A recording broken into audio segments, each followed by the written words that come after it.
Hello, Spirit House here. I hope everyone's having a wonderful day.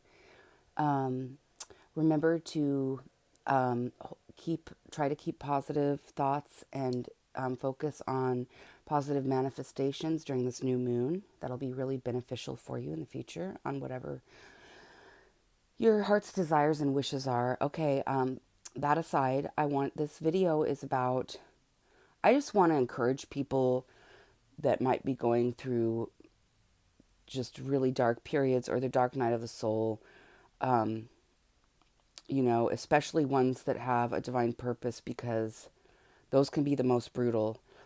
I had gotten to a point in my life where I had strayed from my faith, from my, divine calling. Before I even realized I had one, honestly, I was still somewhat asleep. I've always been somewhat awakened since I was born and intuitive and known certain things, but I strayed from that because I didn't realize at the time, but I was under heavy witchcraft manipulation most of my life, especially since I was 14, by the same people or the same individuals who hire the minions, maybe, that are still attacking me today. But there's definitely a family out here, a couple of families, a number of individuals stretched out across the globe that work together to every moon cycle, and in between, there's some people that are just obsessed and do it around the clock every single day of my life. But I become immune. That aside, I want to tell you that I did go through a really dark period where I kind of strayed from my faith. And, I was never one, I've never one to sleep around a lot, but, I'm just being honest here to help other people. But I did get into drugs at one point, and just got to the point where I was so sick. I was being made sick. They were attacking my cerebrospinal fluid, and psychic attacks were so bad in my brain. It was like I was having meningitis symptoms and encephalitis, swelling of the brain. And I was foggy, and I had high fevers every day, and I was really sick. I could barely get up off the couch. The doctors never figured out what was wrong with me. They'd misdiagnosed me twice. They treated me for Lyme's disease first. Then they realized that wasn't it once they did the challenge, which the challenge is brutal. It made me immune to antibiotics. But then they diagnosed me with MS during this period. And it wasn't MS, but they treated me with a medicine that was just evil, and also that made everything worse, the attacks worse, for a year. And during that time, I had walk-in spirits.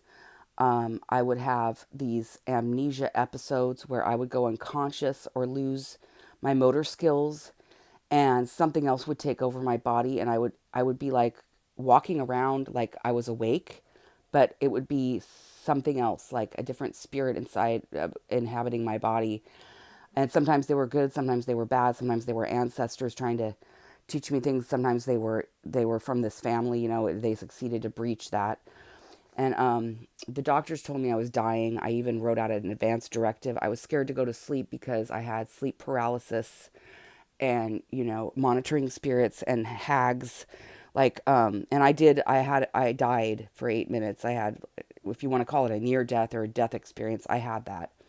And that was like kind of the end of that whole cycle, but it got really brutal. I mean, I thought I was going to die. Everyone thought I was going to die. They thought I was crazy. And then all of a sudden, it's like after that experience, I came back, and basically everything got better within 3 months. I quit taking the medicine because thank God, I had a local reaction at the site of, I had to inject myself with this medicine for MS every day, which I never had. I never had MS.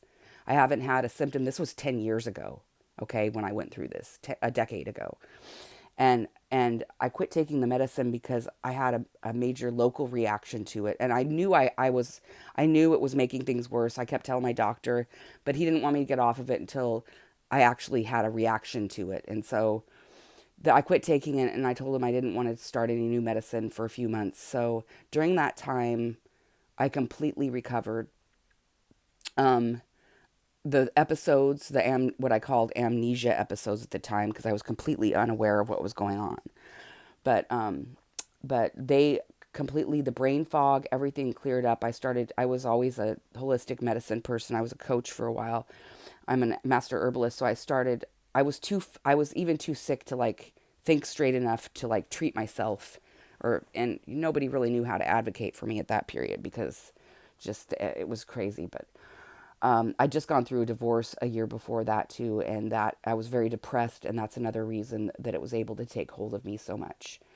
But, because there were separation spells and all kinds of stuff going on there too. And then my ex-husband became possessed and started poisoning me and became really like from this, force. It's a force. It's like the devil basically that jumps from body to body.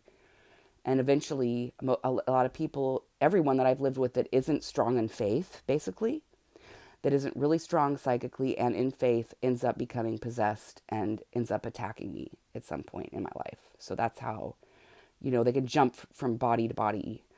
But and my ex was an atheist, so that was easy bait. I mean, the path of least resistance is always what these spirits will go through. But at any rate, the divorce was a good thing.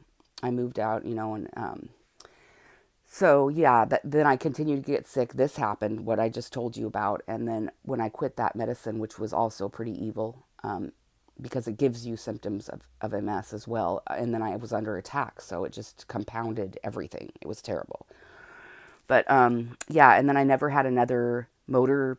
It was proven that I'd never had MS, and they never figured out what it was because it was a demonic attack. But from then on, that was like spurred a major awakening, a stage of my awakening.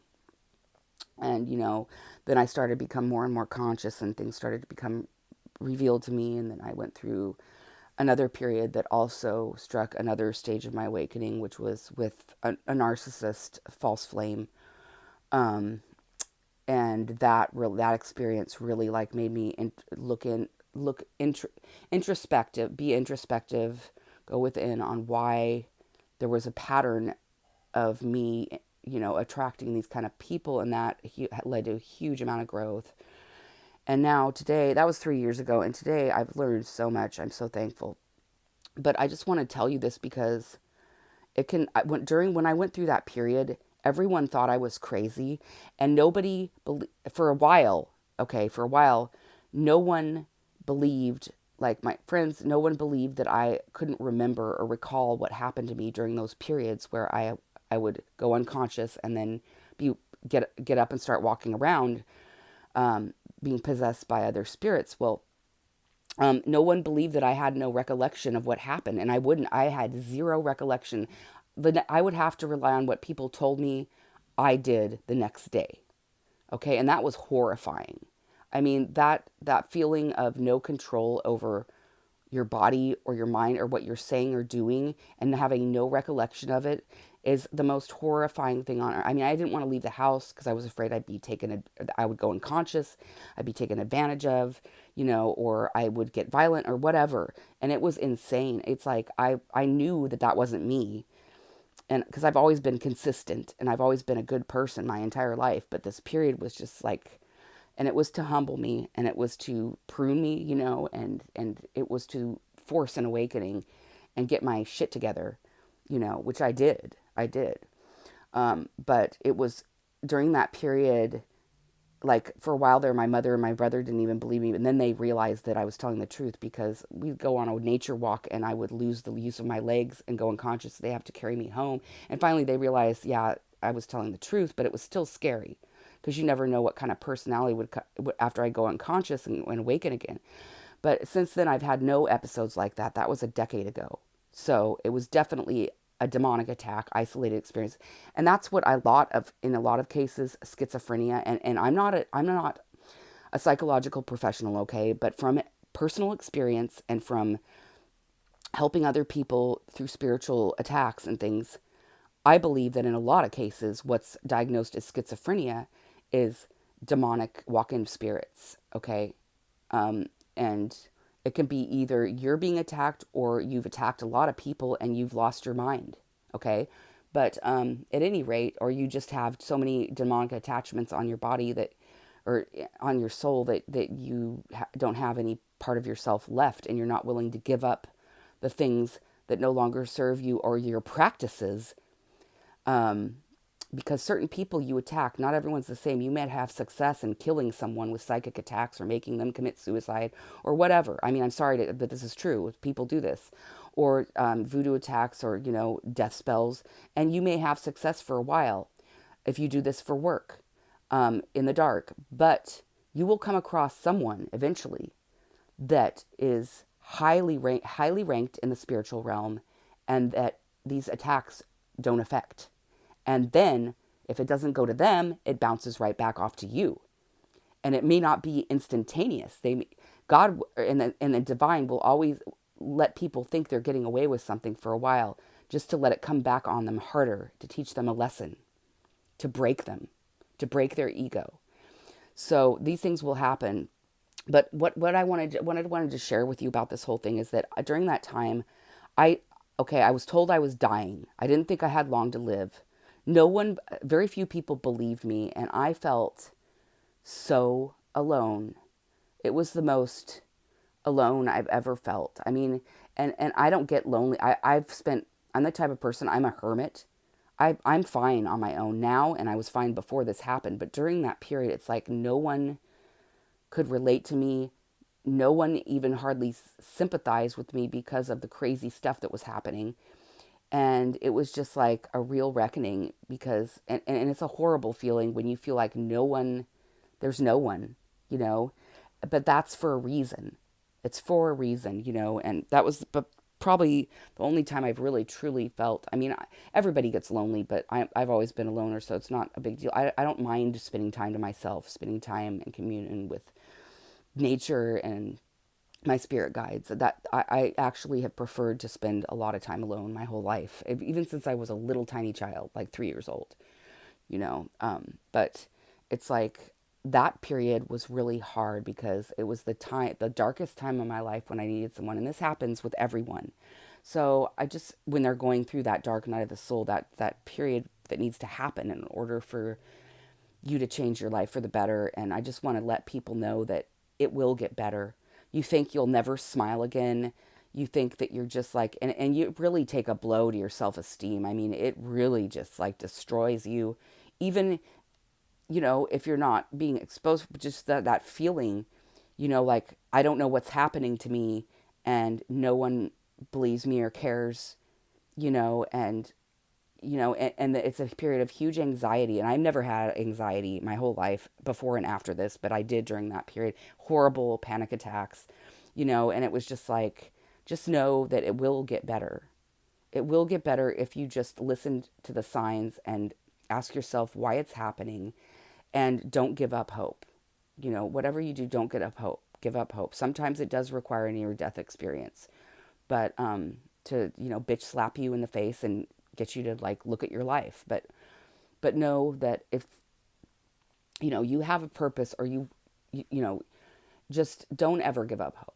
Okay. And I didn't. I still was able to keep hope, and I was able to heal myself from that whole experience.